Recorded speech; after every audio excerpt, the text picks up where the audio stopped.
I've said it before and I will say it again, there are not enough decent tower defense games on console. I will always go back to Pixel Junk Monsters as the prime example of getting it right, and if a game even reminds me of that masterpiece, then it can't be a total dud, even if it's a port of a mobile game.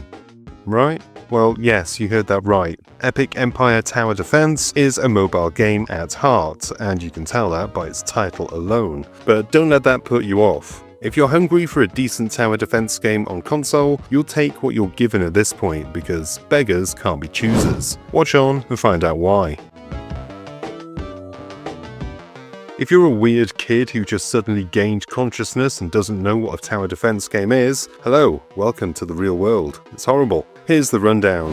Your goal is to defend your kingdom from monsters by building towers along their path. You have 20 lives. That means if 20 monsters get past you, it's game over.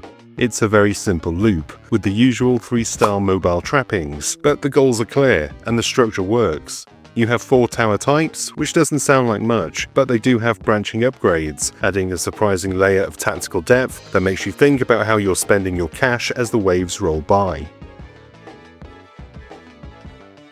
But here's a twist that stops it from being just another generic clone. The heroes. You can take up to 3 characters into battle, each with their own special ability on a fast cooldown. You can position them on the battlefield to create roadblocks, holding up traffic right in the kill zone of your best towers, or you can keep one at the back as the last line of defense. It's a nice feature and there are plenty of heroes to unlock, and that brings us to the grind. This game is a bit of a grind, but without the predatory bullshit of the mobile version. You just play for your rewards, and it actually feels fair and rewarding. It just takes a bit of time. Of course, coming from mobile means translating from touchy-tappy controls to a gamepad, and it manages it very well, but it's not perfect. You move a jumping cursor between spots to place towers, and once there's a lot going on, it can be easy to lose track of where you, as the cursor, are. Likewise, when you're placing a special attack, you get a little red flag to mark the spot. The problem is the little red flag is a really, really little red flag, and is far too small when there's a cartoon war raging on. But if that's the extent of my complaints on the controls, then that's not bad at all.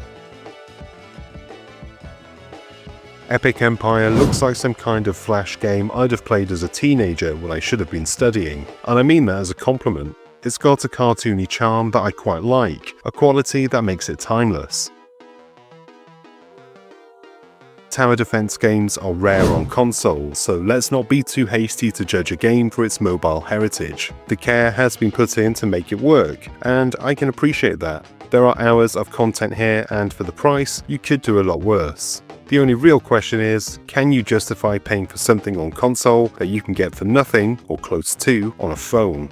I say support good ports if you can. Send the signal that quality will be rewarded, and maybe, just maybe, it'll bring Pixel Junk Monsters 3 into existence.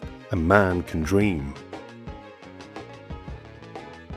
And that is the end of this video, and look, more stuff for you to watch. If you enjoyed this video and found it useful, then do me a solid, go on down below, hit the like and subscribe buttons, and give the bell icon a ding so you're notified whenever there's something new to watch. I've been Chris, you've been gorgeous, and I'll see you on the next one.